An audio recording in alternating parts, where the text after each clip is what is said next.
Aquí entre nos, seguimos contigo.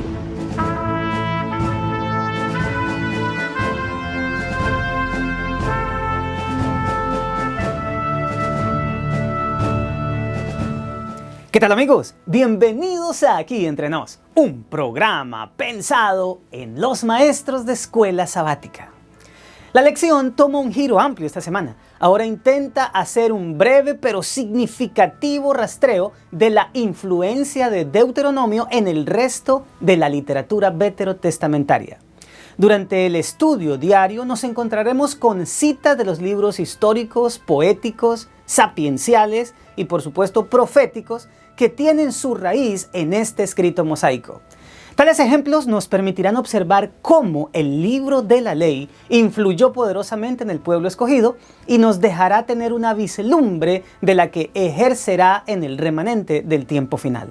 ¿Estás listo para escuchar con la clase los ecos de Deuteronomio en el Antiguo Testamento?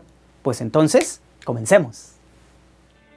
Las herramientas básicas para cada segmento de tu repaso están en El sábado enseñaré, el título que identifica el material auxiliar para el maestro.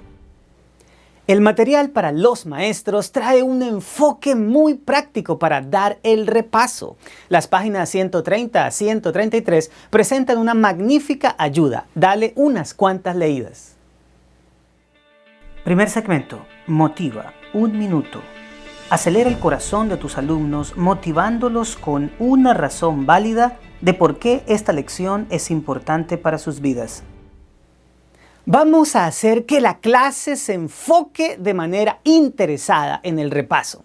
Consíguelo invitándolos a reflexionar con la siguiente pregunta.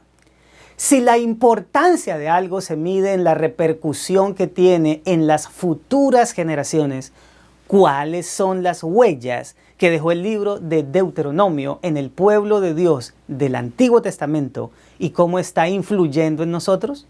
Pues justo en eso se enfocará este repaso. Ahora pasa a la sección que sigue y deja que esa pregunta haga su labor en la mente de tus alumnos. Segundo segmento, explora, 15 minutos. Extrae de la mente de tus alumnos los 3 aspectos más edificadores del carácter que la lección contiene.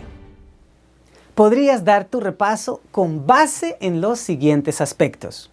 Número 1. Expresiones de Deuteronomio. Prácticamente esta semana nos la pasaremos viendo ejemplos de cómo otros escritores del Antiguo Testamento están influidos por Deuteronomio.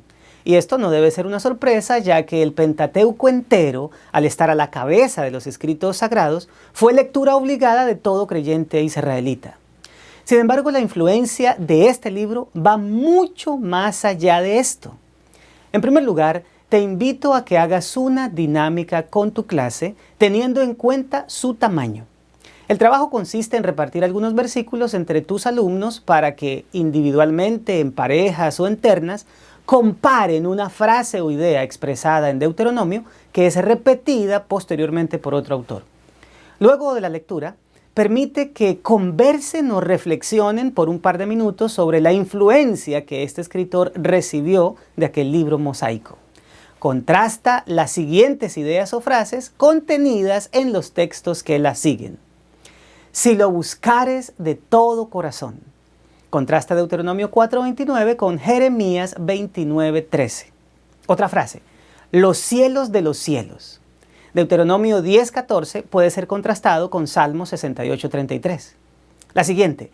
El extranjero, el huérfano y la viuda. Deuteronomio 24:17 tiene eco en Jeremías capítulo 7, versículos 5 y 6. ¿Qué pide Jehová de ti? Eso está en Deuteronomios 10:12 y también está en Miqueas 6:8. Y esta última, circuncidad vuestro corazón. Esta está en Deuteronomios 10:16 y su eco está en Jeremías 4:4. Dale 1 minuto a cada grupo o persona para que dé las conclusiones de su análisis y redondea mencionando que cada ejemplo demuestra cómo los escritores posteriores fueron influenciados por los conceptos delineados en Deuteronomio. Ahora pasemos al siguiente punto. Reavivamientos y Deuteronomio. Para mí, esta parte es muy emocionante, ya que ahonda más en la influencia práctica de este libro. No se trata solamente de que los escritores del resto del Antiguo Testamento estudiaron Deuteronomio, sino de testimonios extraordinarios de lo que su lectura puede causar en todo tipo de individuos, desde reyes y sacerdotes hasta el pueblo en general. El primer ejemplo lo encontramos en tiempos del rey Josías. Como sabemos, este precioso libro se había perdido y no sabemos por cuánto tiempo, hasta que el sumo sacerdote Hilcías lo encuentra. Se trataba nada menos que del manuscrito original escrito por Moisés mismo. En 2 de Reyes, capítulo 22:8, se lo denomina el libro de la ley, como el mismo autor, o sea Moisés, lo había llamado en Deuteronomio 31, 24 y 26. Bueno, el rollo llega al rey y su lectura le resultó tan impresionante que inmediatamente consulta a la profetisa Hulda para seguir indicaciones. ¿Y el resultado? La reforma religiosa más extraordinaria de todo el periodo de los reyes. Pregúntale ahora a tus alumnos, ¿cuál fue el clímax de todo aquel revivamiento? Y luego léeles 2 de Reyes, capítulo 23, versículo 21 y 22. El texto dice: Entonces mandó el rey a todo el pueblo diciendo: Haced la Pascua a Jehová vuestro Dios, conforme a lo que está escrito en el libro de este pacto. No había sido hecha tal Pascua desde los tiempos en que los jueces gobernaban a Israel, ni en todos los tiempos de los reyes de Israel y de los reyes de Judá.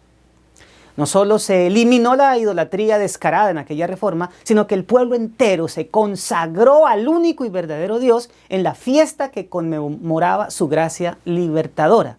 Y ni en el periodo de los jueces ni en el de los reyes hubo tanta devoción al Señor en una celebración espiritual. Pero tal vez lo que más me conmueve son las palabras del mismo Creador dirigidas al rey, como están consignadas en 2 de Reyes, capítulo 22, versículos 18 y 19.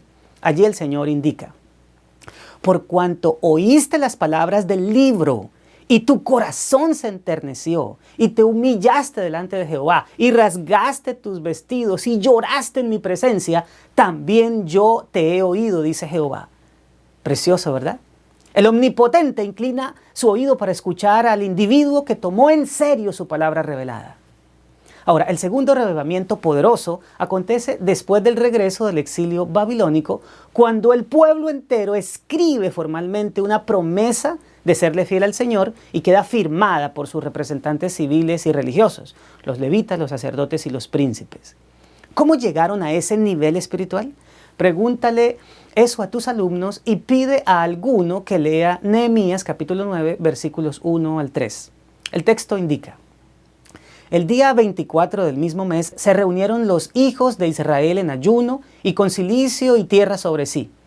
Y ya se había apartado la descendencia de Israel de todos los extranjeros, y estando en pie confesaron sus pecados y las iniquidades de sus padres. Y puesto de pie en su lugar, leyeron el libro de la ley de Jehová su Dios, la cuarta parte del día, y la cuarta parte confesaron sus pecados y adoraron a Jehová su Dios.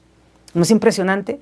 La lectura de Deuteronomio, el libro de la ley, capturó el sentimiento del pueblo y catapultó su revivamiento. A mí eso me tiene anonadado, porque los discursos finales de Moisés no solo fueron de importancia para la generación que cruzó el Jordán hacia la tierra prometida, sino que siglos después seguían teniendo impacto en las generaciones subsiguientes. Y la semana que viene veremos aún más al respecto. Pero esto me comunica además otra cosa: que el recuerdo de lo que Dios ha hecho, de su pacto y de su gracia, tiene mucho que hacer con nosotros. Pero por ahora vayamos al punto final. Ya estaba escrito en Deuteronomio. Como pueblo sentado en las profecías, entendemos que el libro de Daniel es fundamental para el tiempo en que vivimos. Visiones como las de Daniel 2, 7, 8 y 9 son absolutamente relevantes. Sin embargo, hay algo que se suele pasar desapercibido, y es la oración que hace Daniel en el capítulo 9. Al igual que la dirigida por Esdras, el reconocimiento de su pecado y el de su pueblo es algo que marca la pauta. Aunque es un poco larga para que la examines toda en la clase, invita a algunos alumnos a que lean en voz alta y de manera alternada los versículos 5, 11, 13 y 18 de Daniel 9. Permíteme leer los versículos 11 y 13 ahora. Todo Israel traspasó su ley apartándose para no obedecer tu voz, por lo cual ha caído sobre nosotros la maldición y el juramento que está escrito en la ley de Moisés, siervo de Dios, porque contra él pecamos. Conforme está escrito en la ley de Moisés, todo este mal vino sobre nosotros y no hemos implorado el favor de Jehová nuestro Dios para convertirnos de nuestras maldades y entender tu verdad. Esta oración es el reconocimiento de que Dios se mantuvo asombrosamente fiel a su pacto, pero debido a su impiedad como pueblo, todas las maldiciones advertidas por Moisés y consignadas en Deuteronomio les llegaron a suceder.